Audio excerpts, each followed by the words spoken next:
Pour mieux s'immerger dans la réalité politique, sécuritaire, économique et sociale d'Israël, connectez-vous chaque matin sur Studio Kalita. Daniel Haïk vous y attend pour sa revue de la presse. C'est à présent l'heure de la revue de la presse et des médias israéliens sur Studio Kalita et sur Radio J avec ce matin du rouge dans les yeux pour le Israël Hayom et la bourse en chute libre pour le Maariv. En effet, ces deux quotidiens ont choisi les fortes baisses hier à la bourse de Tel Aviv pour leur une de ce matin. Le Maariv nous explique que la bourse de Tel Aviv a perdu hier 5%, soit une perte selon le quotidien de 35 milliards de shekels pour les investisseurs israéliens. Après un mois de très forte baisse, la journée d'hier a été la plus difficile, explique aussi ce matin le Israël Hayom. Les explications de ces baisses boursières sont la situation internationale et plus particulièrement la situation aux États-Unis et les difficultés rencontrées par le président américain, aussi bien au point de vue intérieur que extérieur. Les investisseurs n'aiment pas l'instabilité, ajoute le commentateur économique du Israël Hayom ce matin. Et selon Ariel Wittman, qui est le journaliste économique du Israël Hayom, ce n'est pas encore terminé. Les baisses vont continuer, explique-t-il ce matin dans les colonnes donc du Israël Hayom. Et ce sont les sites d'information comme le Ynet qui nous apprennent que c'est Yariv Levin qui a été nommé ministre de l'intégration par intérim. Levin, qui est déjà ministre du tourisme, est chargé aussi des relations entre le gouvernement et la Knesset, a été donc nommé ministre de l'intégration par Binyamin Netanyahou.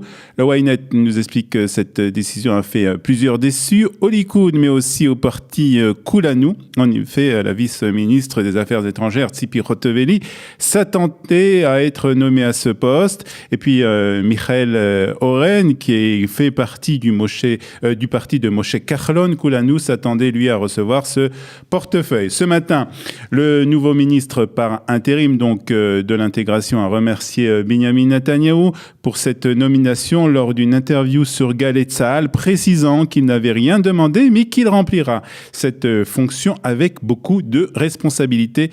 C'est une mission sioniste de première importance, a déclaré ce matin Yariv Levin sur Galei Tzahal. Il a ajouté qu'il continuera aussi à remplir sa fonction de ministre du tourisme et fera le nécessaire pour que le record de 4 millions de tourisme cette année soit dépassé.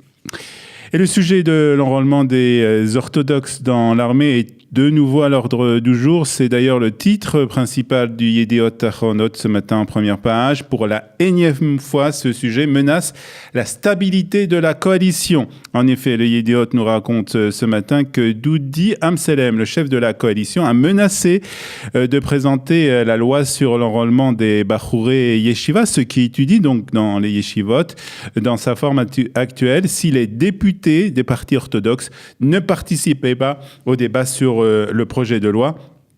Ce à quoi ont répondu les députés orthodoxes, nous explique ce matin le Yediot Ahronot qu'ils quitteraient la coalition si la loi était adoptée par le gouvernement. La loi sur l'enrôlement des étudiants n'est qu'un prétexte, écrit ce matin Mati Tourfel dans le Israël Hayom. Si Binyamin Netanyahou arrive à la conclusion que des élections anticipées lui sont favorables, il cherchera un prétexte et cette loi est pour lui une excellente raison, explique ce matin l'éditorialiste donc du Yediot du Israël Hayom. Israël peut se débrouiller sans les États-Unis en Syrie, c'est ce qu'explique ce matin le Haaretz, après avoir entendu le chef de l'état-major, Gadi Eisenkot. En fait, il cite le chef de l'état-major hier, Gadi Eisenkot, qui s'est exprimé lors d'une conférence à Herzliya. Il a estimé, nous raconte ce matin le Haaretz, que la décision du président Trump de retirer ses troupes américaines de Syrie était un événement significatif, mais il ne devait pas être exagéré, selon le chef de l'armée israélienne.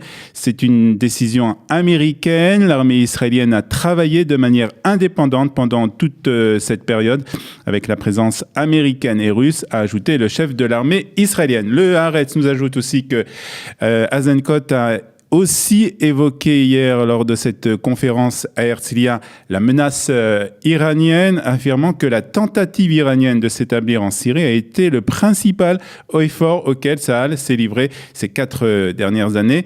Il a ajouté que l'Iran souhaite bâtir une force d'environ 100 000 combattants capables d'intervenir au sol et par la mer et d'établir aussi des avant-postes sur le plateau du Golan. Déclaration donc reprise ce matin par le Haaretz, déclaration donc de Gabi Eisenkot qui, je vous rappelle, doit quitter ses fonctions dans quelques semaines. Erdogan est un dictateur antisémite, c'est ce qu'a déclaré hier Benjamin Netanyahou lors d'un rassemblement de soldats chrétiens de l'armée israélienne. C'est aussi le titre du Maariv ce matin qui rapporte la tension qui existe entre la Turquie et Israël. Benjamin Netanyahou répondait aux déclarations faites ces derniers jours par le président turc et hier aussi par une déclaration du chef de la diplomatie turque sur Twitter. Netanyahou est un assassin au sang-froid des temps modernes, a écrit le chef de la diplomatie turque. Il est responsable de massacres de milliers d'innocents palestiniens, du bombardement d'enfants sur les plages.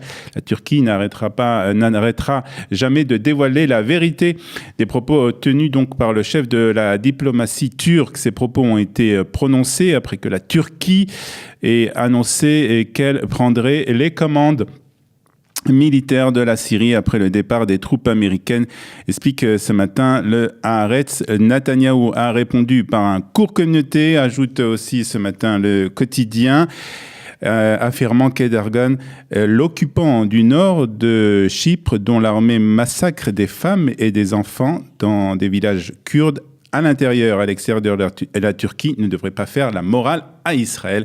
Déclaration donc faite hier par Benjamin Netanyahou et reprise ce matin par le Haaretz. Et nous terminons cette revue de la presse israélienne par un héros qui est cité ce matin par la presse israélienne, mais pas n'importe quel héros, puisqu'il s'agit d'un chien. Il s'appelle Rambo, un héros donc à 4 pattes qui fait partie de l'unité antiterroriste Yamam, qui a mené son équipe au terroriste qui a perpétré un attentat dans la zone industrielle de Barkhane il y a déjà plus de 2 mois.